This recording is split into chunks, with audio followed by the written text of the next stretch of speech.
Welcome back in, everybody. Golf Talk Radio with Mike and Billy, brought to you by Sundale Country Club, home of the Bakersfield City Championship for over 30 years. Call them at 661-831-5224 for tee times or SundaleCountryClub.com. Today, hopefully we'll make it out there soon, Bill. Out where? I'm sorry. Sundale Country Club. I hope so, too. Go play some golf. Go see the new out. studio. And I was see Hop's cat. I was trying to get to Hey, if you're going to see Hop's cat, I'm going too. Okay.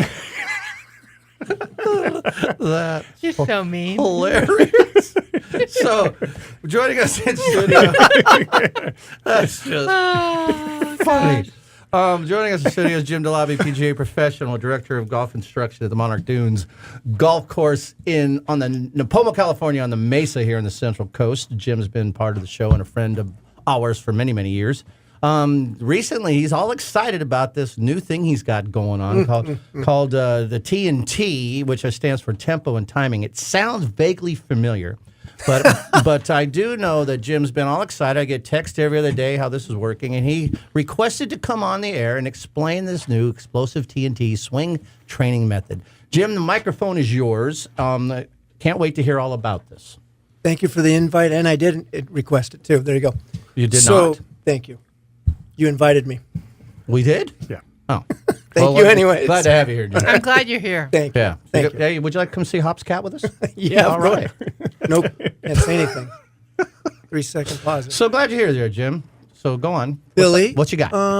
Last summer, I needed some, my girls' golf team, I needed some infusion, a lot of beginners, and we were going to go into another season with a lot of beginners. Infusion? I needed an infusion of getting their games up. So I called in Billy Gibbs. I said, you know that tempo on tempo and timing, because I've been standing corrected. He created it, and then Mike and Billy did the Dog and Pony Show on it, and I watched it for 10 years or 7 years. And I watched it and helped them out and kind of listened. But they were laughing all the time because they are fun. And so I thought they were kind of joking about it. So then I said, Billy. Never take our words. Yeah. So I said, Billy, why don't you show me and let me be left-handed while my girls lined up on the back of the range at Monarch Dunes start to learn it so I could understand it left-handed.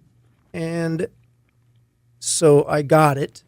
It immediately impacted my left-handed game, which was at 100 level. And Billy... You play right-handed. I play right-handed. Yes. And Billy did his show, and it was fantastic, and the girls went crazy, and they hit it good. And I got beginners. They're just hitting it instantly good. Instantly. Was that the Dog and Pony Show that I did? Yes, you did. I was the cat. So you remember you remember when Mike and I did our what you called Dog Yeah, and I called Pony it Dog and Pony Show. I thought it was a funny we thing. I was laughing clinic. at it because you guys were always cracking up. You know, so I'm like, We had a they're lot just of, we had a lot of joking fun with it. around. People learn They're better not when really. they're having fun. They're not really doing this.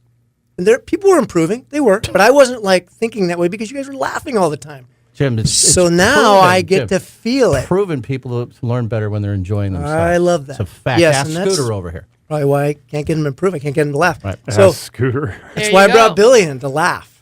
So we're that's laughing. They're improving. Perfect move. Billy, I watched it. Like I just sat back as a student and just didn't say a word and just honed in on it. And so I'm like intrigued by it. So I brought him back. I kind of asked Billy a couple questions about it. How he corrected each person. It was fascinating to watch him in action where I'm really like not laughing. I'm watching and really focused on him. He's a master teacher already. I already think he's one of the greatest first tee teachers ever, kids teachers I've ever seen in my life. And so, and I've been around some people like Wally Armstrong and those people I thought was, but Billy passed him up. So now I know Billy's brilliant because I took his little tempo and timing, which we call TNT, so it's quicker, to the girls all season, decided I would only do that. Only do that. Every session was dedicated to them mastering tempo and timing. And really, as a teacher, I was mastering it, and a player, as a lefty, I was mastering it. And some interesting things happened. The girls' golf team, we were in 4th place going to league finals at Avila, which has water for right-handed slicers. And my girls are they're like, one girl's like could win the league. She comes in second eventually. Really good player, can hit it straight. The rest are going to slice or top or pull a lot under pressure. In Avila, if you slice it, you're in the water, on the front nine especially.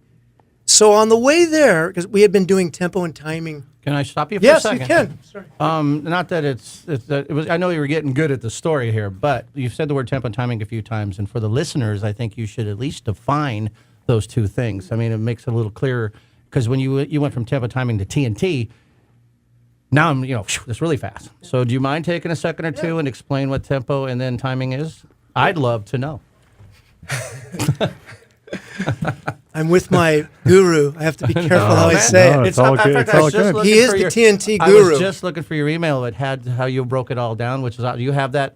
I added more to it. So did you bring it with you? I have it in my phone. Okay. Yes. All right, because I was looking for it, because it would help me ask questions. But I wanted you to at least define, because I know how excited you are I am. and how much success you're having, because you're kind enough to send me a lot of texts going, another TNT Oh. story, and this is great. It's But, nonstop. But go on. What is tempo and timing?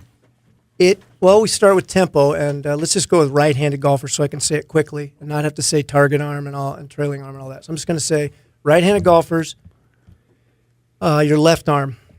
Okay, so we start there and I say, and this is my paraphrase off Billy's, so You don't need to bring me in this more. This is all you, man. apology to you already, but I'm just going to go for it. This is how I teach it. I say to them, the left arm is in charge of the shaft. All of us are raising our left hands, and Mike's even got a nice action. It there. has the shaft in every sport that's a hitting sport. The target arm of the left arm is in charge of impact. And the right arm, well, that's what now I'm calling it catapults around the left arm. So the and left arm is at the tempo, if I heard you right? It's the tempo. It's the tempo. And the reason it's the tempo is because the shaft, let's say that the shaft in your arm, a straight line through your left arm to the ball from your shoulders, let's just say 60 inches with a wedge, maybe 70 inches with a wedge. Well, it won't be, if you take Go get the ruler, will you? yeah, know? if you take the club back with the left arm only and the club, and you take it back and you come down and you pull on that club at all, it's not 60 inches anymore. It's 59 or less. You're going to top it. Good description. I like that. And so So if you pull down with the hand, it creates an angle so they don't line up again, so it raises the club up. Right? Yeah, it's so easy. It's just brilliant. This is a It gift. is. It This is. is a gift he gave me. Yeah, but I heard that people should take it back slow and swing down fast, Well, Jim. I've heard that from so many people. What do you say to that, Jim? Well, that's so far outside the box of traditional teaching that first the left hand not grabbing the club on the way down just blew me away. Now I'm playing left-handed when Billy's teaching this, so I got my my right arm doing it. Were your right arm was pulling down because you're playing left-handed? Yep. Okay.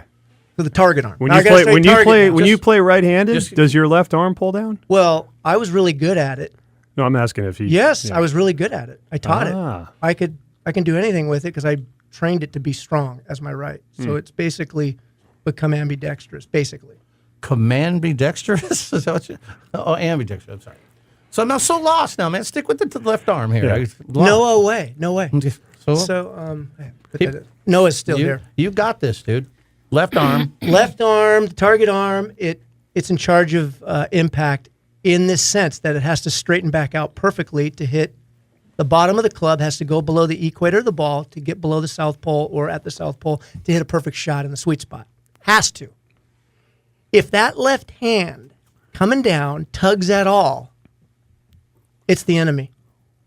Now, why do I say that now? Because it is not your friend. You would say it's in charge of tempo, but really when it relaxes, then the tempo happens. So it's not really in charge of anything. It's actually dead. Allowing tempo. It's dead. I say it's more like the right hand, who's the timer, times the club face. Would you say it's like Ted Williams' arm? His nose, because he would have to.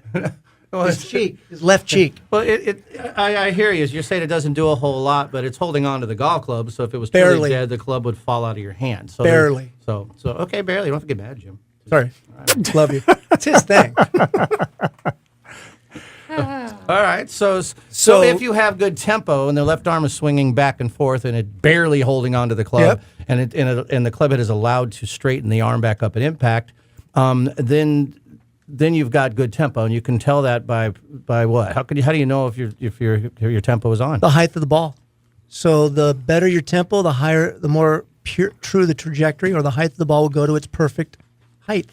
What about solidness of hit? Well, it will feel solid too. It sounds solid. It feels solid. It looks high. It doesn't look straight yet. We're not talking about straight. It could be high, out of bounds right, perfectly hit. I used to use the And out of bounds left. phrasing. Yeah, that help me. A lot of people, no, this is your thing, but I would say, a lot of people are looking for, that felt great. The truth is it feels like nothing. So when they don't feel anything, and then, they just, that just felt Good point. awesome. That means there's no vibration when the club hits the ball because the club head's moving quicker than the hand is. So the club head passes the hand and arm, so there's no sensation. good one. So it really Too is, late anyways, right? So yeah. Wow. But if you do pull down with that target arm or the left arm for righties, the hand moves quicker than the club head, so now the hand's out in front of the club and it tops or it slices and does all kinds of things. So I think that what you're trying to say, and I think so, if your tempo was on, then it really feels good. You hit it as high as the loft of your golf club, and it's because depending on what club you're hitting, right? But it feels great because it feels like butter, for lack Knife of and better butter. words. It does. Doesn't feel like a brick. So that's tempo. What's the timing? Timing is the other hand, which in this case, most of us are right-hand dominant, but that's not even going to play a factor on the left side if you're a left-hander. Don't confuse us, man. Let's I'm not. stick with the righties. Sorry. So the right hand, the dominant hand, and the dominant knee have to time each other at impact. I know this is really taking this swing down to its core, right to the bottom for a beginner, right here. And if the knee, if it basically hits the ball at the same time the right hand hits the ball or the club head, you'll hit it straight. If the club face is open, the toe of the club face is open, but the knee is at impact, you're going right. If the knee does not catch up to impact and the club passes the knee before hitting the ball will go left. So you hear this upper body took over. That's what it means. The lower body stopped, the right knee stopped. I find it interesting too that Yeah, go ahead. you incorporate the knee in, because I always the trailing hand or that dominant hand and the hip rotation have to time at the bottom. And if you try to hit a ball with your dominant hand and it goes straight in the air, your hip is turning with the club, and you're getting it's good timing. So if your timing is up, I use the knee, I use the hip rotation, same thing, but it's you're having them kick the knee where I was having them rotate. So it's really they don't have to do it. All they need, in my opinion, they just need to look for a result. So if they're with the backhand, your dominant hand, if you can hit a 7-iron relatively high and straight, your timing is on, because that's the only way you can hit it straight with that backhand. So you're right. If your knee isn't kicking or your hips are going too quick or the upper body's getting out of the way, timing's off and there's a bad shot. Most people, if you ask them to hit with one hand, they would use that dominant hand because they're so used to that's their control hand, right? And so that they have no problem usually learning that first. It's the tempo arm because they're thinking they want to generate speed and they're pulling faster. So, and I think when the aha moment, you can stop me if I'm wrong, is that a lot of people read take it back slow and accelerate down. Those words are written in books. Those words are there. The truth, they're talking about the club head comes down faster, so it accelerates down, but not the hand or the arm. But they don't hear it that way, so they take it back slow because they're afraid to miss and they're thinking, and then they fire that arm towards the ball, and that's the top shot. And then somebody says, hey, slow down and keep your head down. And both of those keeping your head down messes up timing. You can't time a golf swing if the head stays down. So those two things, if you just train with those two arms, which is what I love about what you've done, especially how you bulleted it out. If you get your target hand or your left arm for righties working solid, you're hitting it solid and it's going up in the air and it feels like nothing, for lack of better words, or butter. And then you can put your dominant hand and you can hit it straight and in the air. And if you can do it with both those hands, all you do is put your hands together and swing. So you can really single-handedly learn the golf swing with your TNT swing method. Put your hands in the air just like you don't care. Yes, right. So and you can use it single-handedly. Put that in your notes, Jim, and you can use it. So it's interesting, too, though, when you think about, Jim, what you said about the knee and then Billy, because I mentored under Billy forever, greatest the luckiest thing that ever happened to me in my life, honestly, seriously. And I'm getting it now. The last no, 10 yeah, years. and so the thing is, when you say knee and Billy says hips, different people could understand both of those things. Exactly. That's And what so- I like about him. Yeah, The way he's. and I've never really thought of the knee, but you hear a lot of golf instruction, or you read a lot of golf instruction where they talk about players that had a lot of like lower leg drive in their swings, and that's how they time their swings. They've talked about that a lot with Hogan, that he had a lot of that too, a lot of leg drive. I mean, we think of Johnny Miller. Think of and- Johnny Miller. Johnny Miller was, I mean, he had his lower body just going everywhere. Well, But yeah. that's his timing mechanism. Like if I try to do that, I'm done. Well, what I like, can't. What I can't like do that. about Jim's description in the knee, and I might take this from you there, sir, because the hip needs to line up. A lot of people read fire the hips. Now, if the hips are too quick, then you can't catch up with that hand, especially either hand. So what starts the downswing? Well, if you looked at a video, it looks like the hips are rotating first. That's strictly an uncoiling. If you took a wet towel and you wanted to towel up really wet and let go of it, it will unwind on its own. So it's just wet and coiled. If you just relaxed your hand, like you said, the dead hand, it would uncoil. So if people read, I got to fire my hips, their hips are way out in front. Timing is almost impossible. So kicking the knee. Which means slice and push and Oh, block. absolutely. And, The yeah. slicers' hips are way out in front, Right. so their arm speed, so their tempo is slow, fast. If they're not timed, and if there's a good thing about the student, all they got to do is hit it with those two hands. They don't need to know what is an in-depth conversation that we're having as golf instructors. But the knee thing makes more sense to me because I hate saying fire the hips first. I hated saying that because it's really not the truth. And there could be on Facebook, you could have an hour discussion with 1 million people on this. But the truth is that you have to time the lower body with the tempo. So the lower body and the kick and transfer, if you will, of the rotation, and your knee makes more sense because you're right. The knee and the hand or the club return to the ball in about the same Visual from your peripheral about the vision, same you time. can see it.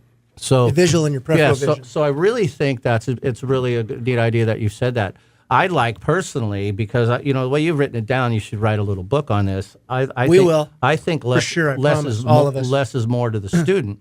So Yes. it's not saying all those bullets that you have, and just say Right. here, learn to hit it with this arm, the front arm, and just hit it solid. Take your time, use a middle iron, just hit it solid, whatever it takes.